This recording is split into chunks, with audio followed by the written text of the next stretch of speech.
All right, welcome back to another episode of Freedom Soapbox. How you doing?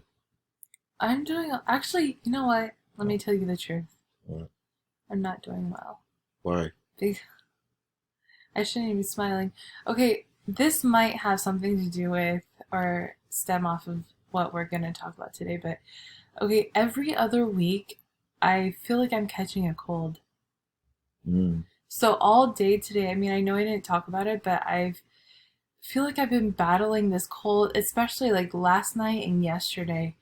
Like my sinus cavity is just on fire and I'm constantly sneezing and sniffing and stuffed up.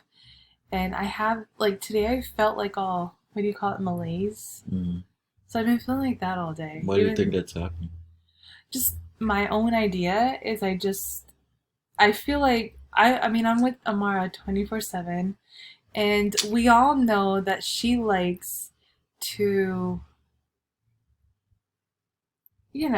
she likes to take things off the floor and put them in her mouth, and she likes to rub her food all over random things in public spaces.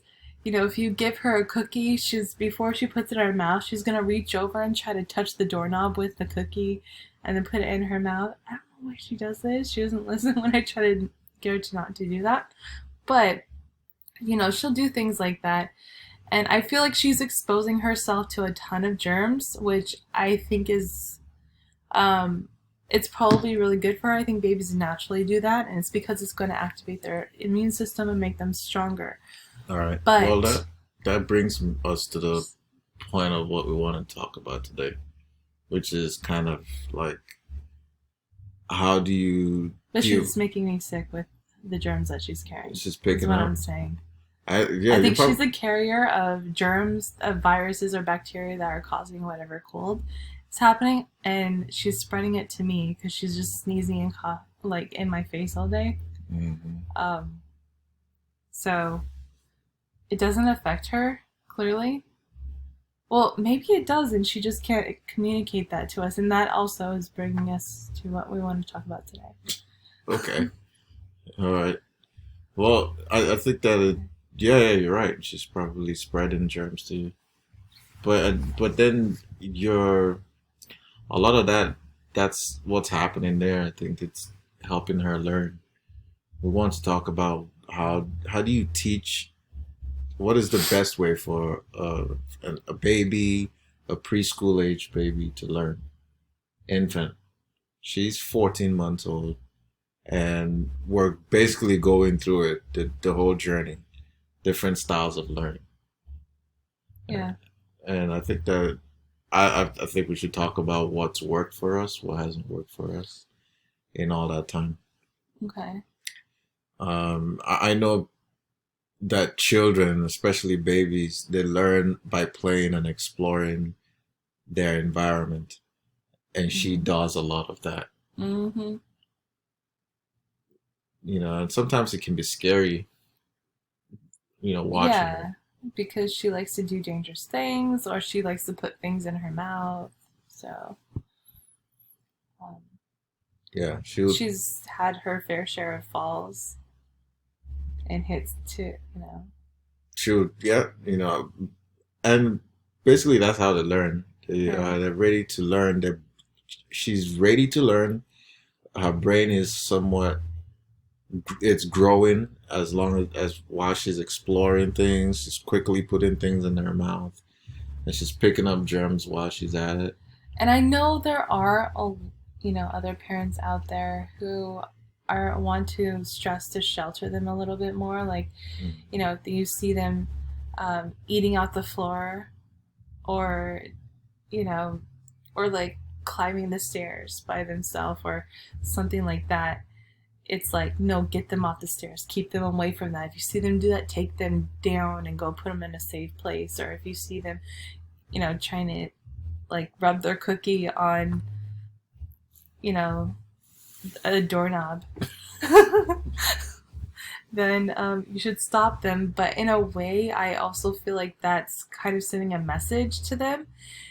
I honestly believe that right now they're learning so much. So She's learning a lot. she's Yeah. right now is like the foundation for her like mental programming. And I don't know if you agree with this or not, but like I think that when we do things like that, even though it's a tiny little gesture of like, oh, I'm trying to keep her safe.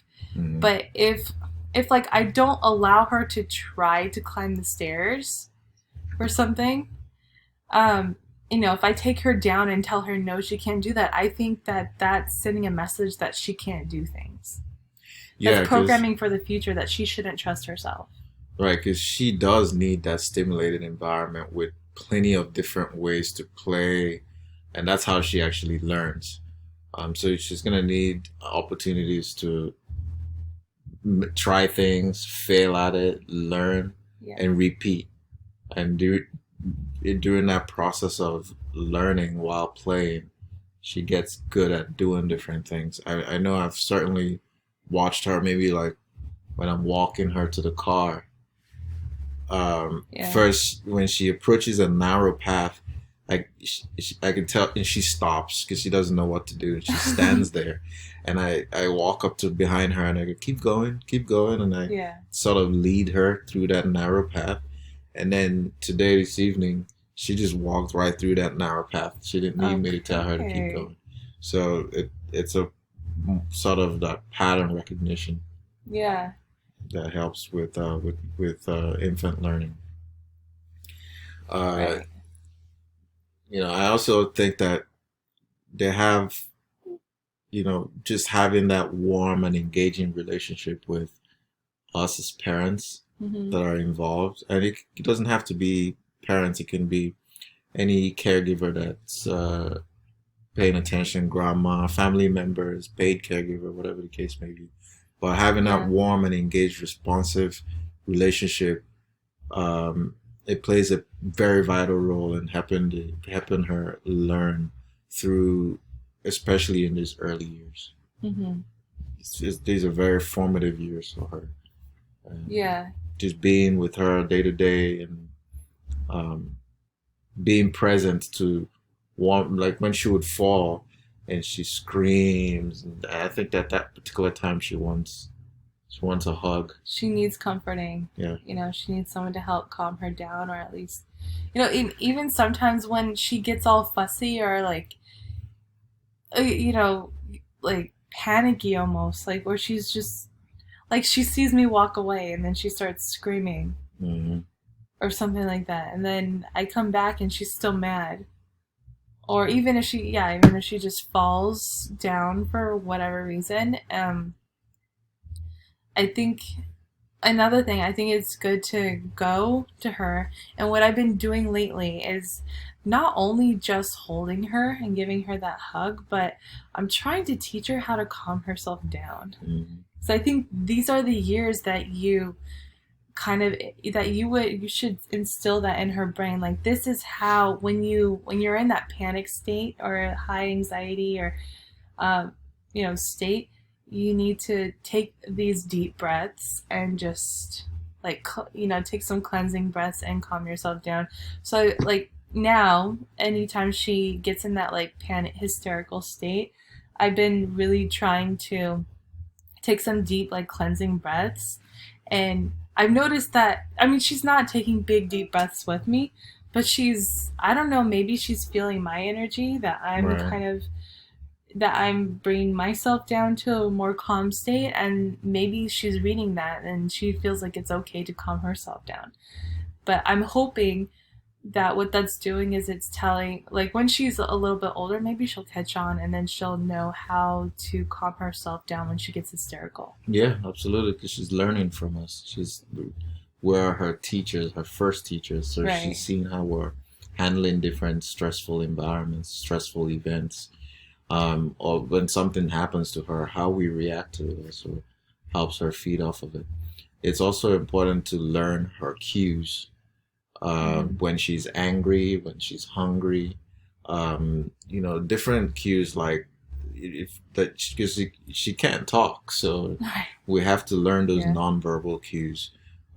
When she wants to engage with us, I know she'll make that eye contact, she'll start babbling or talking, try to play, or she'll reach out, stretch her hands, and try to get one of us to carry her.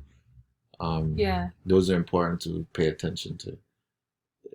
And then sometimes when she's really angry or she's stressed out and overstimulated, she'll scream, and you can tell the difference between an overstimulation versus hunger or versus full diaper.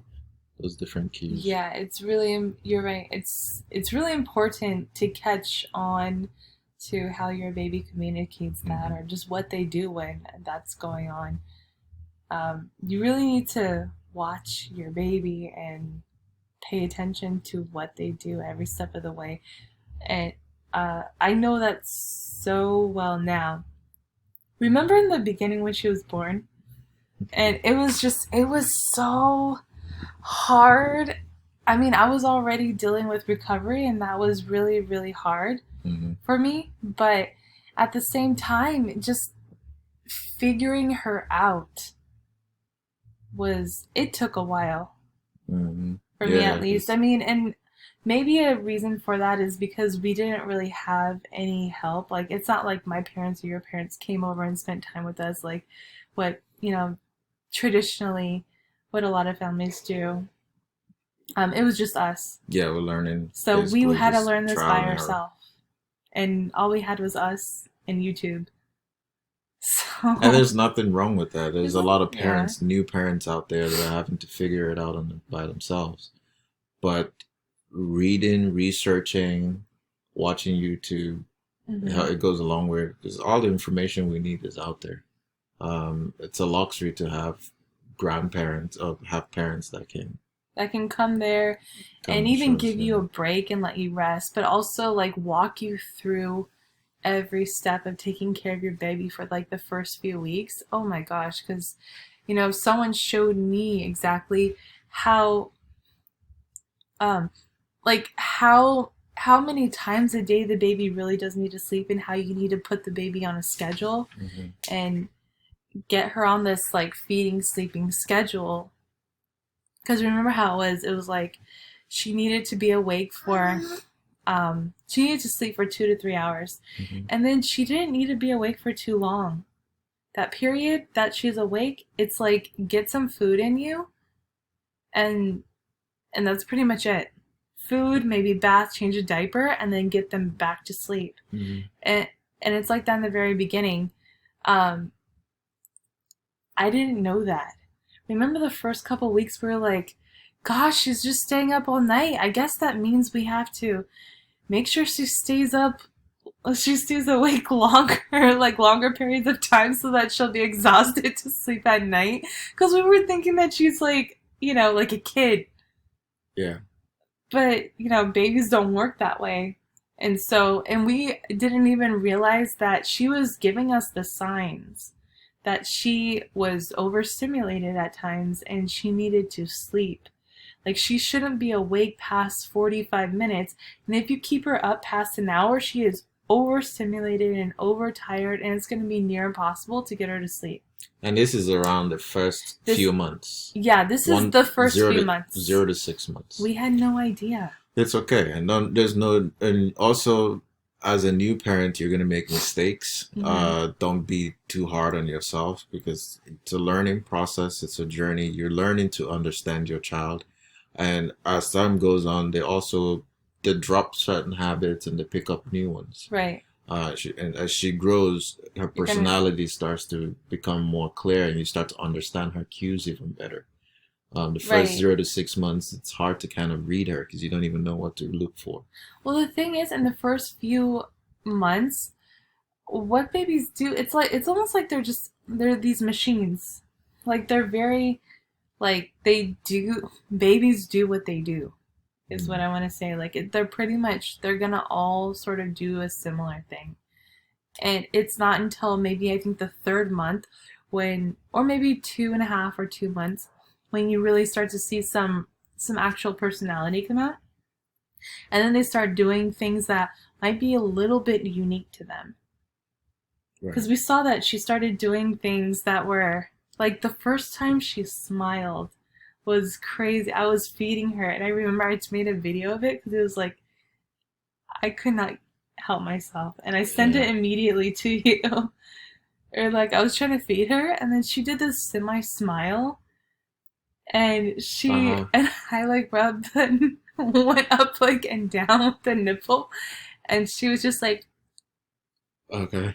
it was But that it was that in addition to like her playing and being yeah, startled by maybe when a dog walks by or like or certain things that get her certain, yeah, attention. and she'll follow that object. But the older she gets, she's getting, we're starting to understand her better and also putting her in different environments, Hmm. like taking her out to the mall where she can play around with other kids or whether playing with different toys. She's got a little toy piano here and some sound instruments, and those things are Hmm. kind of these are different. She's picking up different stimulation and different cues from those instruments and those Right. things, those different environments. That She helps with her learning. also has the shows that she likes. She also has her own favorite shows. Now, this is the part that I'm not really. We're still trying to figure out how to handle We're or not navigate. even sure if we're doing the right thing. Yeah, because she likes watching this cartoon Bebo. She just took to it from day one, Yeah. and I don't know. And then she likes Gracie's Corner as She well. does. She likes Gracie's Corner a lot, and I think it's the music and like the beats. Like it gets her dancing. So she I does have a like Gracie's feeling that Corner. because when she was, inside of you, she was hearing a lot of the same tunes. Because I Gracie's think Corner so. picks all the background, the music is very Yeah. similar to what we've always listened to. So I don't know if it's okay for her to keep watching Bebo, but I think this we should also Limit it or give limit, her more exposure to other things. right? Yeah. So again, this is it's a learning process, and I don't think that we're handling it differently. We're handling it well Yeah. because we're learning and we're spending a lot of time with her. I would encourage other parents to not be too hard on themselves and just and do a lot of research, learn from YouTube, learn from online, and join groups, parent groups, and and and do whatever you can to be involved in your child's care. Hmm. Yeah. Yeah, I agree. So, That's true. anything else? I think you said it all. I mean, what else is there? All right, then we'll until next time. Okay, good night.